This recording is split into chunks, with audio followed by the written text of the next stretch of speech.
चलना पड़ता है अंगारों पर इतिहास रचाने को, बिना ताकत झोंके तो एक जर्रा भी नहीं हिल सकता। अभी तक ये बात मैंने पेड बैच में भी नहीं बताई है। भारत के महापुरुष महात्मा गांधी जो है उनको जेल से कब रिहा किया गया? कांग्रेस इसलिए नहीं आई है, महात्मा गांधी जेल में बंद है। इस समय ब्रिटेन के प्रधानमंत्री थे रैमजे मैकडोनाल्ड। समझौते का मसौदा किसने तैयार किया, मध्यस्थता किसने की? एक एक नाम याद होना चाहिए। ये टीआरई का पूछा हुआ सवाल है। इसी समझौते को हम दो नाम से जानते हैं। एक मेरे भाई मुझ पर आरोप लगाते हैं कि सर आप सब कुछ पेड बैच वाला भी यूट्यूब पे पढ़ा देते हैं, यूट्यूब वाला पेड बैच पढ़ा देते हैं।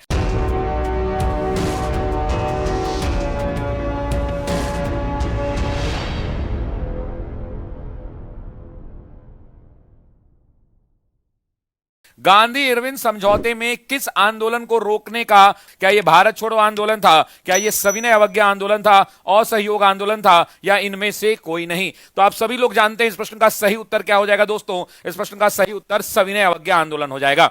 आप सभी जानते हैं साथियों कि हम इसे ले चलेंगे ऑपरेशन थिएटर में। सविनय का मतलब क्या होता है दोस्तों? तो आप भी जानते हैं सविनय का मतलब होता है विनम्रता पूर्वक साथियों, विनम्रता पूर्वक। और कल इसका एक पार्ट हमने, और अवज्ञा का मतलब होता है कि कानूनों का पालन नहीं करना। आपको याद होगा कल की क्लास में मैंने दांडी यात्रा पढ़ाई थी। अगर आपने नहीं पढ़ा है तो पिछली वीडियो को जाके देख लें, उसको मैं रिपीट करने वाला नहीं हूं। जब दांडी यात्रा हुआ साथियों, और दांडी यात्रा के बाद क्या हुआ तो आपको ही पता है कि प्रथम गोलमेज सम्मेलन हुआ। क्या हुआ दोस्तों जरा कमेंट करना। तो प्रथम गोलमेज सम्मेलन हुआ, लेकिन यह गोलमेज सम्मेलन उतना सफल नहीं हुआ, इसे असफल कह सकते हैं। इसलिए असफल कहते हैं क्योंकि प्रथम गोलमेज सम्मेलन के अंदर में भारतीय राष्ट्रीय कांग्रेस जो है इसमें शामिल नहीं हुई थी। जब कांग्रेस इसमें शामिल नहीं हुई तो ब्रिटेन के प्रधानमंत्री ने वहां से खबर भिजवाई कि भाई किसी भी तरह से कांग्रेस को इसमें शामिल करवाओ। पूछा गया तो पता चला कि कांग्रेस इसलिए नहीं आई है क्योंकि कांग्रेस की मांगों को हमने स्वीकार नहीं किया है। कांग्रेस के अलावा दूसरी एक महत्वपूर्ण बात थी कि महात्मा गांधी जेल में बंद है, इसलिए भी कांग्रेस नाराज है। वैसी परिस्थिति के अंदर में साथियों क्या हुआ तो यह तय किया गया कि भाई गांधी को जेल से रिहा कर दिया जाएगा। जब गोलमेज सम्मेलन के अंदर में कांग्रेस शामिल नहीं हुई थी तो यह तय हुआ कि गांधी जी को जेल से रिहा करना पड़ेगा। और जो ब्रिटेन के प्रधानमंत्री हैं आपको ही पता है, तो आप सभी जानते हैं कि इस समय ब्रिटेन के प्रधानमंत्री थे रैमजे मैकडोनाल्ड। Ramsay McDonald. एक मेरे भाई मुझ पर आरोप लगाते हैं कि सर आप सब कुछ पेड बैच वाला भी यूट्यूब पे पढ़ा देते हैं, यूट्यूब वाला पेड बैच पढ़ा देते हैं, ये ऑनलाइन में पढ़ा देते हैं, ऑफलाइन में पढ़ा देते हैं। अरे भाई मैं शिक्षक हूं, मेरा धर्म है पढ़ाना, मुझे इस बात से कतई फर्क नहीं पड़ता है कि मुझे इसके पैसे मिले हैं या नहीं मिले हैं। हाँ, पैसा पेड बैच में लेना इसलिए भी जरूरी है क्योंकि उसके बिना खर्च नहीं चल पाएगा, लेकिन शिक्षक का जो उद्देश्य है उस उद्देश्य को मैं पूरा करता हूं। आप सिर्फ पढ़ने में भरोसा रखिए। एक बात जान लीजिएगा कि गुरु दक्षिणा देकर पढ़ने वाले ही बच्चे जो है सफलता की मंजिल को छूते हैं, है ना। तो इसलिए हमको चिंता नहीं होती है ना। इसलिए हम यूट्यूब पर पढ़ाएं, पेड बैच में पढ़ाएं, ऑनलाइन में पढ़ाएं, ऑफलाइन में पढ़ाएं, मस्त होकर पढ़ाते हैं। हमारे कोई शिक्षक पे कोई रोक टोक नहीं है कि ये यहां नहीं पढ़ाना है, वो वहां नहीं पढ़ाना है। जिसको जितना मन करे, जहां मन करे वहां पढ़ाना है, सबको पूरी आजादी है ना। रैमजे मैकडोनाल्ड थे, इन्होंने क्या किया साथियों, तो इन्होंने लॉर्ड इरविन को आदेश दिया।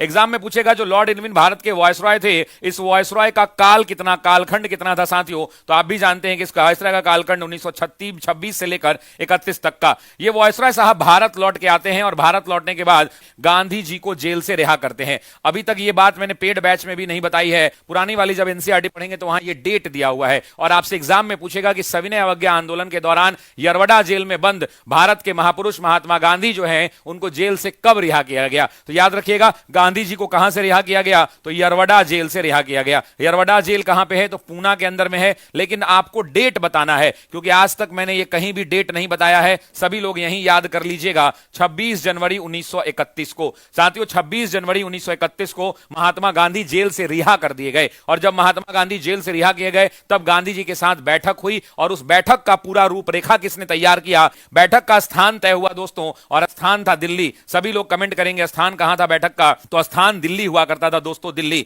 और ये जो बैठक करानी थी, इस बैठक के अंदर में दो लोगों के बीच में समझौता होना था। एक तरफ बात थी गांधी जी की और दूसरी तरफ कौन थे दोस्तों? तो दूसरी तरफ हुआ करते थे लॉर्ड इरविन। Lord Irwin. अब समझौता होना है अगर दोनों के बीच में, तो कुछ मांगे गांधी जी अपनी मनवाएंगे इससे और कुछ इरविन की मांग होगी जो इससे मनवाएंगे, ठीक है। उसके बाद इस समझौते के अंदर में एग्जाम में पूछेगा कि मध्यस्थता किसने की? बहुत इंपॉर्टेंट नाम है साथियों, साथियों, दो नाम आपको बताना है। एक नाम है तेज बहादुर सप्रू और दूसरा नाम है एमआर जयकर। एक एक नाम याद होना चाहिए, ये टीआरई का पूछा हुआ सवाल है, जरा ध्यान दीजिएगा। एक नाम क्या है, तो तेज बहादुर सप्रू है और दूसरा एमआर जयकर है। सभी लोग कमेंट करेंगे तेज बहादुर सप्रू और एमआर जयकर। दोस्तों, एमआर जयकर एग्जाम में डायरेक्टली पूछेगा कि मध्यस्थता किसने की, तो याद रखिएगा एमआर जयकर और तेज बहादुर सप्रू ने की थी। दोनों के बीच में समझौता हुआ साथियों, और समझौता का दिन था 5 मार्च 1931। सभी लोग ये डेट कमेंट करेंगे, डेट था 5 मार्च 1931। लेकिन आज तक जो मैंने कहीं नहीं बताया है वो आज की यूट्यूब क्लास में बताऊंगा। इसीलिए मैं कहता हूं कि मेरे आप पेड बैच के बच्चे हैं, ऑनलाइन बैच के बच्चे हैं, ऑफलाइन के बैच के बच्चे हैं, सभी लोग जरूर आया कीजिए इस यूट्यूब के ऊपर, क्योंकि यहां हम खोलते हैं अपने बक्सा का पिटारा, जो आपके लिए कहीं ना लाभदायक जरूर होगा। अब सुनिएगा, 5 मार्च 1931 के दिन जब यह हुआ तो आपसे पूछेगा कि ये जो ड्राफ्ट था, मतलब ये जो समझौता था इन दोनों के बीच में, समझौते का ड्राफ्ट जो है, समझौते का ड्राफ्ट का हिंदी क्या होता है, मसौदा कहते हैं। तो आपसे पूछा जाएगा कि समझौते का मसौदा किसने तैयार किया, समझौते का ड्राफ्ट यानी मसौदा किसने तैयार किया। कोई बताना चाहते हैं तो जरा कमेंट करके बताइए। 9 10th वाले लोग देख सकते हैं, बिल्कुल, ये 1 to 5 वाले भी देख सकते हैं, 6 to 8 वाले, 9 10 वाले, और 11 12th में भी जिनका हिस्ट्री सब्जेक्ट है पीजीटी में, वो भी देख सकते हैं। ठीक है, आंसर होगा हर्बर्ट इमर्सन। सभी लोग जान लीजिए, ये मैंने कहीं नहीं बताया था आपको, आज आपको बता रहा हूं दोस्तों। हर्बर्ट इमर्सन, दोस्तों क्या नाम है इसका, नाम है हर्बर्ट इमर्सन। दोस्तों, हर्बर्ट इमर्सन, ध्यान रखिएगा, ये VBI है, VBI है। और इसी समझौते को किस नाम से जानते हैं दोस्तों, इसी समझौते को हम दो नाम से जानते हैं। एक कहते हैं साथियों गांधी इरविन समझौता, एक इसको क्या देते हैं नाम, तो हम कहते हैं गांधी इरविन समझौता। लेकिन कई बार एग्जाम के अंदर में पूछता है मेरे दोस्तों कि गांधी इरविन समझौता के अलावा इसका क्या नाम है, तो ध्यान रखिएगा, इसे हम एक और नाम से जानते हैं और इसे हम कहते हैं दिल्ली समझौता। दोस्तों क्या कहते हैं, जरा बताना मुझे, क्या कहते हैं, दिल्ली समझौता कहते हैं। तो आज के बाद पूछे कि गांधी इरविन समझौता या पूछे दिल्ली इरविन समझौता, दोनों का दोनों क्या है दोस्तों, तो दोनों का दोनों सेम है, इस बात को ध्यान रखिएगा। चलना पड़ता है, एक भाई कोई कमेंट आया है, चलना पड़ता है अंगारों पर इतिहास रचाने को, चलना पड़ता है अंगारों पर इतिहास रचाने को, बिना ताकत झोंके तो एक जर्रा भी नहीं हिल सकता, और संघर्ष ही दिलाता है एक इंसान को मुकाम उसका, और संघर्ष ही दिलाता है एक इंसान को मुकाम उसका, बिन मेहनत के कोई फल नहीं मिलता। बहुत शानदार, सानवी हैं, बहुत बधाई सानवी। अब सुनिए, जब दोनों के बीच में समझौता होगा तो एक तरफ महात्मा गांधी होंगे, एक तरफ कौन होंगे, महात्मा गांधी होंगे। महात्मा गांधी अपनी मांग रखेंगे इरविन की तरफ, और दूसरी तरफ कौन होगा, तो दूसरी तरफ लॉर्ड इरविन होगा। और ये इरविन अपनी मांग रखेगा गांधी से, ये अपनी मांग रखेगा गांधी की तरफ, और गांधी अपनी मांग रखेंगे इरविन की तरफ, और तब जाकर मिड पॉइंट में क्या होगा, समझौता होगा। यहां से एग्जाम में 3 क्वेश्चन बनेंगे साथियों, चलिए धुआं उड़ा देते हैं ऑपरेशन थिएटर में। गांधी जी सबसे पहले कहेंगे कि नमक कर को क्या करो, तो नमक कर को समाप्त कर दो। क्या कर दो भैया, नमक कर जो तुमने लगाया है, नमक कर को समाप्त करो, नमक कर को समाप्त करो। दूसरा महात्मा गांधी कहेंगे कि जितने भी लोगों को, जितने भी महिलाएं हैं, उनको मादक पदार्थों की दुकानों के बाहर जो धरना दे रही हैं उनको इजाजत दो, यानी महिलाओं को क्या करो। दूसरी बात वो क्या कहेंगी, तो दूसरी बात कहेंगी कि महिलाओं को मादक पदार्थों, महिलाओं को मादक पदार्थों की दुकानों के बाहर, मादक पदार्थों की दुकानों के बाहर, मादक पदार्थों की दुकानों के बाहर धरने की इजाजत हो, दुकानों के बाहर क्या हो, धरने की इजाजत हो, धरना प्रदर्शन की इजाजत हो, धरने की क्या हो, तो इजाजत हो। वो कहेगा ठीक है, इजाजत दे दिया। तीसरी वो गांधी जी एक और मांग रखेंगे, और गांधी जी कहेंगे कि जितने भी लोगों की सरकारी नौकरियां रिजाइन किया था, जितने लोगों ने इस आंदोलन के दौरान, उनको सरकारी नौकरी वापस दिया जाए। तो बोलेगा ठीक है भैया, सरकारी नौकरी हम वापस दे देंगे, सरकारी नौकरी क्या करेंगे, वापस दे देंगे। गांधी जी कहेंगे नौकरी वापस दे देंगे। गांधी जी कहेंगे नमक पर जो एकाधिकार है उसको खत्म करो, नमक पर एकाधिकार को समाप्त करो, नमक पर एकाधिकार जो है समाप्त करो। वो कहेगा भैया ठीक है, हम नमक पर एकाधिकार समाप्त कर देंगे। पांचवा गांधी जी कहेंगे राजनीतिक रूप से बंदी जितने भी हैं, राजनीतिक कैदी हैं, उनको जेल से क्या कर दो, तो राजनीतिक कैदी को जेल से रिहा कर दो, जेल से क्या करो, तो जेल से रिहा कर दो। ऐसी और भी बहुत सारी मांगे गांधी जी रखेंगे। गांधी जी कहेंगे कि जितने भी पुलिस ने अध्यादेश जारी किए हैं, सरकार ने अध्यादेश जारी किए हैं, उन सभी अध्यादेशों को क्या कर दो, वापस ले लो। सभी अध्यादेश को क्या करो, यहां जगह नहीं है भाई, सभी अध्यादेश क्या कर दो, सभी सभी अध्यादेश को क्या कर लो, तो सभी अध्यादेश वापस कर लो। उसके बाद गांधी जी कहेंगे कि अध्यादेश तो वापस करो ही, लेकिन जितना भी पुलिस का दमनात्मक कार्रवाई है उसको रुकवाओ। अब पुलिस किसी को मारपीट नहीं करेगी, और जितने भी क्रांतिकारियों की तुमने भैंस बकरियां घर की सामानों को जब्त कर लिया है, उन सभी सामानों को क्या करो, उनको वापस कर दो। सभी की जो संपत्तियां जब्त हैं, क्रांतिकारियों की जब्त संपत्तियां क्या कर लो, तो क्रांतिकारियों की जब्त संपत्तियां वापस। तो ये 5 मांगे हो गई। तो ये सारी की सारी मांगे क्या थी, तो ये सारी की सारी मांगे एक्सेप्टेड थी, यानी लॉर्ड इरविन ने इनकी मांगों को क्या कर लिया, तो लॉर्ड इरविन ने इनकी मांगों को एक्सेप्ट कर लिया। अब आते हैं कि गांधी जी की 2 ऐसी मांग जिसको रिजेक्ट कर दिया। यही पूछा था ना एग्जाम में, यही आया था बीपीएससी की परीक्षा में कि गांधी जी की कौन सी मांग को अस्वीकार कर दिया गया। तो देखिए गांधी जी की जो मांग जो थी जिसको रिजेक्ट कर दिया गया, अस्वीकार कर दिया लॉर्ड इरविन ने, वो 2 मांगे थी दोस्तों। पहला गांधी जी ने क्या मांगा, पहला कहा कि पुलिस का जो पुलिस थे, जिन पुलिस लोगों ने हम लोगों को पीटा सविनय अवज्ञा के दौरान, डांडी के दौरान, उन पुलिस पर दमनात्मक कार्रवाई के लिए मुकदमा किया जाए। यानी पुलिस पर क्या हो, तो पुलिस पर बर्बरता के लिए मुकदमा हो। गांधी जी ने कहा कि पुलिस पर के बर्बरता के लिए क्या हो, तो मुकदमा हो। मुकदमा की बात कही गई, ये बर्बरता वाला रिजेक्ट कर दिया। उन्होंने बोला ना ना, हम पुलिस पर कोई मुकदमा नहीं करेंगे। दूसरा एक और मांग था दोस्तों, दूसरा इन्होंने मांगा, क्या मांगा, कि भगत सिंह और उनके साथियों की फांसी माफ हो। अब इस पर विवाद है, मैं आपको पेड बैच में पढ़ा चुका हूं। भगत सिंह प्लस उनके साथियों की फांसी क्या हो, उनके साथियों की फांसी की सजा माफ हो। फांसी की सजा क्या हो दोस्तों, तो फांसी की सजा माफ हो। तो ये 2 बातें वहां पे कही गई। अब ऐसी परिस्थिति के अंदर में ये वाला भी इरविन ने रिजेक्ट कर दिया। लेकिन इरविन ने इतनी सारी मांग मान ली, एग्जाम में ये वाला पूछता है, इसलिए ध्यान रखिएगा, क्योंकि पेपर के अंदर में डायरेक्ट सवाल आते हैं। ठीक है जी, क्लियर है एक बात। अब सुनिए, अब ये मांग तो किसकी है, ये मांग तो गांधी जी की है। गांधी जी ने अपनी मांग मान ली है। अब बारी किसकी है, अब बारी है लॉर्ड इरविन की।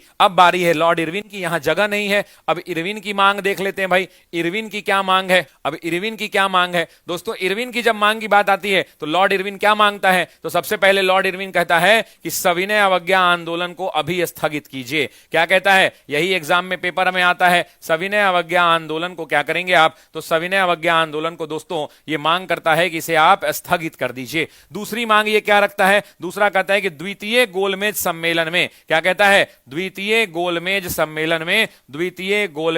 सम्मेलन में कांग्रेस जो है हिस्सा लेगी। कांग्रेस जो है क्या करेगी, कांग्रेस हिस्सा ले। कांग्रेस जो है क्या करे, तो कांग्रेस हिस्सा ले। और यही 2 मांग जो है लॉर्ड इरविन रखता है। और ये दोनों मांग को गांधी जी, मैं सेल्फ स्टडी करने वाला टॉपर छात्र, तू बड़े कोचिंग की क्वीन प्रिय। वाह, मैं सेल्फ स्टडी करने वाला टॉपर छात्र, तू बड़े कोचिंग की क्वीन प्रिय।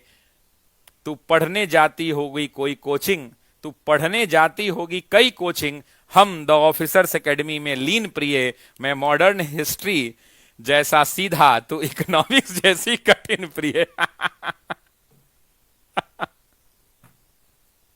अन्नू यादव सर, मेरा जूनियर टू पीजीटी में हो गया है। Thank you so much, thank you Annu, thank you so much, नौकरी मिल गया। अब तुम जो है दूसरे को डिस्टर्ब नहीं करो, बच्चा सबको अच्छे से पढ़ाओ। अन्नू यादव जी, है ना, अन्नू यादव, तुम बच्चा सबको अच्छा से पढ़ाओ। समझ में आया ना, पढ़ाओगे कि नहीं पढ़ाओगे ये बताओ। ठीक है, अब ये दोनों मांग क्या हो गया, ये दोनों मांग महात्मा गांधी यानी एमजी ने क्या कर लिया, तो एमजी ने एक्सेप्ट कर लिया। और इस हिसाब से इन दोनों के बीच में जब ये एक्सेप्ट हो गया दोस्तों, तो डेट बताना जरा, 5 मार्च 1931 को गांधी और इरविन के बीच में क्या हो गया, समझौता हो गया। इसे हम दिल्ली समझौता है, गांधी इरविन समझौता के नाम से जानते हैं। अब 2 सवाल यहां से पूछेंगे, एक ही सवाल बताओ, नहीं 2 बताओ, 2। इस गांधी इरविन समझौते को 2 महात्माओं का मिलन किसने कहा। इस गांधी इरविन समझौते को, पहला कथन मैं पूछ रहा हूं, इसे पहला स्टेटमेंट है, 2 महात्माओं का मिलन किसने कहा। जरा कमेंट करके बताना कि 2 महात्माओं का मिलन किसने कहा। एक और स्टेटमेंट है कि गांधी इरविन समझौते में महात्मा गांधी के लाभ को सांत्वना पुरस्कार किसने कहा। ये दो स्टेटमेंट बताना है, ये दो कथन है दोस्तों, ये दोनों कथन का उत्तर बताना है। पहले का उत्तर क्या हो जाएगा, तो सभी लोग कमेंट करेंगे। पहले का उत्तर हो जाएगा दोस्तों सरोजनी नायडू। क्या हो जाएगा, सरोजनी नायडू। मेन इंपॉर्टेंट है दूसरे वाले का, मैं दूसरे वाले का देखना चाहता हूं भाई, मैं दूसरे वाले का देखना चाहता हूं कि कितना है। मैं किसका देखना चाहता हूं, तो मैं दूसरे वाले का देखना चाहता हूं कि कौन कौन उत्तर दे रहा है। एक लाइन याद दिलाऊंगा, एलन, एलन मस्क का एलन, एक लाइन याद दिलाऊंगा, एलन मस्क का एलन। कोई एलन, हाँ आ गया, एलन कैंपबेल जॉनसन। ये हमारे पेड बैच वाले लोग हैं, ये हमारे पेड बैच वाले हैं, ऐसे वैसे लोग उत्तर नहीं दे पाएंगे इसका, है ना। एलन, एलन मस्क का एलन याद रखिएगा, पूरा नाम है एलन कैंपबेल जॉनसन। इसका क्या नाम है, एलन कैंपबेल जॉनसन। ये सबको याद रहेगा क्या, will it be rememberable to everyone. गिरते हैं हम तो उठाते हैं शिक्षक, जीवन की राह दिखाते हैं शिक्षक, कितने हालातों को मरोड़ कर हमको सरकारी नौकरी दिलवाते हैं शिक्षक, जीवन की राह दिखाते हैं शिक्षक। Thank you so much, thank you Sonali, thank you so much. भैया ये शॉर्ट्स काट के निकाल देना, जो भी लड़के बोलते हैं ना उसके नाम से इस बोर्ड पीडीएफ का पासवर्ड कर देंगे, है ना। ये बोर्ड पीडीएफ को आज पासवर्ड लॉक कर देंगे और इसका पासवर्ड रहेगा सोनाली कुमारी, है ना। जिसको भी पासवर्ड पीडीएफ का खोलना होगा, इसका मुझे शायरी बहुत पसंद आया। और सोनाली तुम मुझे इंस्टाग्राम पे टैग कर देना, अगर तुम टैग कर दोगी तो आज के क्लास का बोर्ड पीडीएफ का लॉक कर देंगे पासवर्ड से, और पासवर्ड होगा सोनाली कुमारी। तुम्हारे नाम पर कुर्बान आज पासवर्ड, है ना। चलो तुम्हारा नाम अब सबको लिखना पड़ेगा अगर इसका पीडीएफ चाहिए तो।